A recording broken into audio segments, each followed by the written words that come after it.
फिर से नमस्ते जी। हेलो दोस्तों।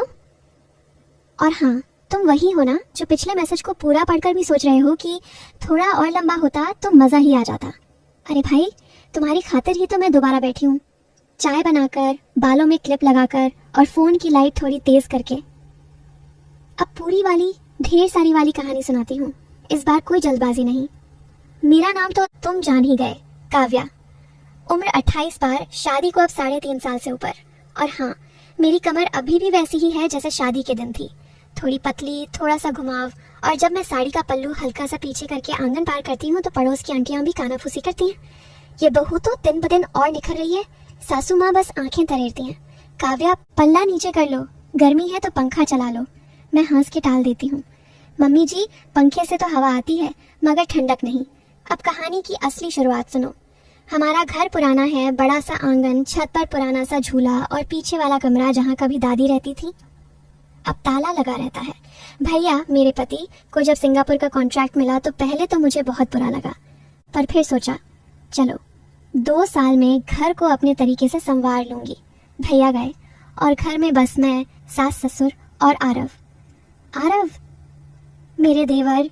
उम्र 25, कद 6 फुट का तो होगा ही, कंधे ऐसे कि जैसे जिम में नहीं खेत में हल चलाने से बने हों, गेहुआ रंग, मगर जब हंसता है ना तो दांत चमकते हैं और गाल पर डिंपल।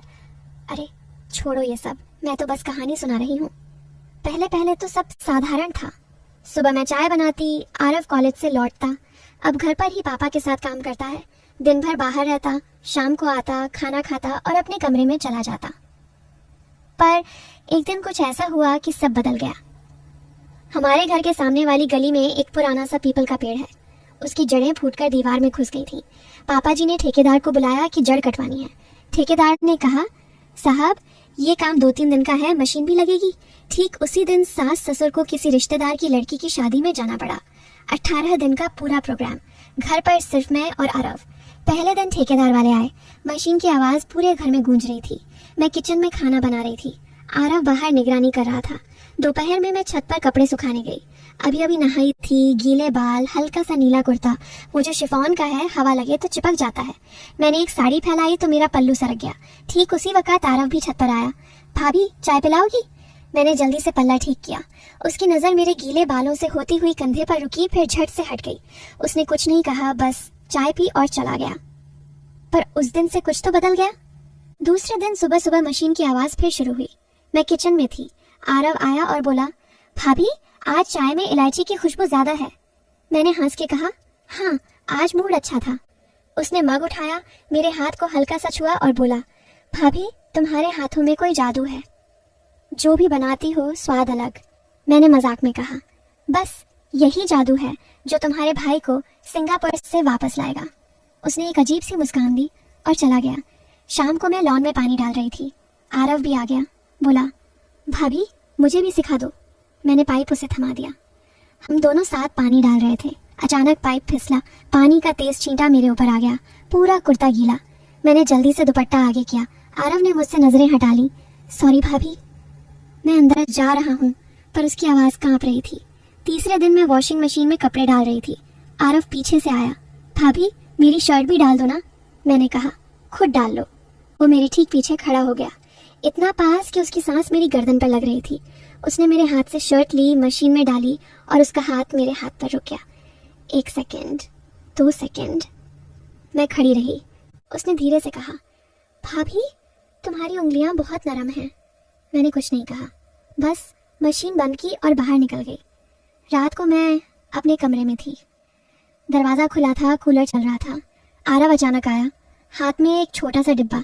भाभी मम्मी जी ने फ़ोन किया था, तुम्हारे लिए हर्बल तेल लाने को कहा था, मैं भूल गया था, अभी लाया। मैं बिस्तर पर लेटी थी, सैटन की नाइट, स्लीवलेस और शॉर्ट्स। मैंने जल्दी से चादर खींची। वो डिब्बा रखने आया, झुका। उसकी नज़र मेरे कंधे से नीचे तक गई। मैंने कुछ नहीं कहा, वो भी चुप।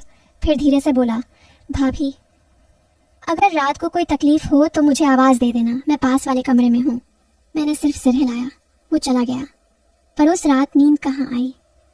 धीरे धीरे बातें बढ़ती गईं। सुबह मैं नहा के निकलती तो बाल गीले, कुर्ता हल्का सा चिपका हुआ। आरव मुझे देखता और चुपके से मुस्कुराता। मैं भी जानबूझकर थोड़ा धीरे चलती ताकि वो देख ले। फिर एक दिन मैं छत पर कपड़े उतार रही थी। सूरज डूबने वाला था, हवा ठंडी चल रही थी। आरव भी ऊपर आया। हम दोनों साथ साथ कपड़े उतारने लगे। अचानक मेरी लाल साड़ी हवा में उड़कर उसके कंधे पर जा लटकी। उसने हंसते हुए साड़ी मुझे दी। भाभी, तुम्हारी चीजें भी मेरे पास आना चाहती हैं। मैंने साड़ी ली और हंस दी। फिर हम रेलिंग के पास खड़े हो गए। नीचे बच्चे खेल रहे थे। आरव ने धीरे से कहा, भाभी तुम बहुत खूबसूरत हो। मैं चुप रही।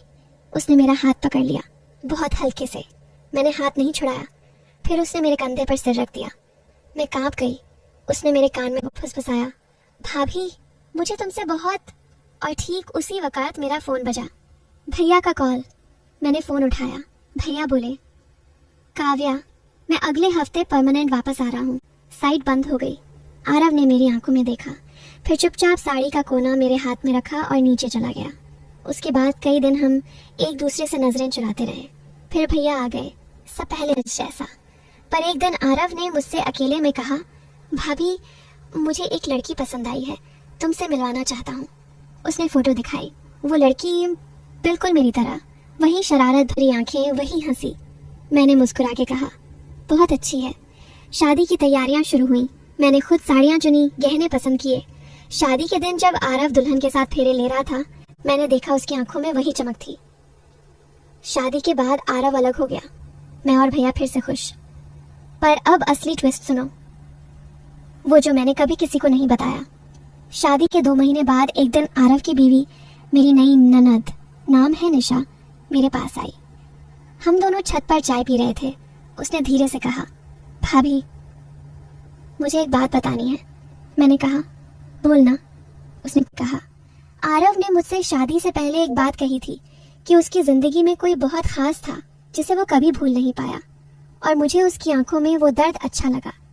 मैंने सोचा मैं उस दर्द को मिटा दूंगी। मैं चुप रही। फिर उसने मेरे हाथ पर हाथ रखकर कहा, भाभी वो खास इंसान तुम हो ना। मैं हंस पड़ी। नहीं रे पगली, वो तू है।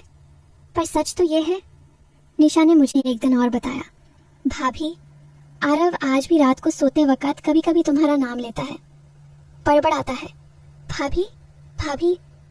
मैंने पूछा तो बोला सपना आया था।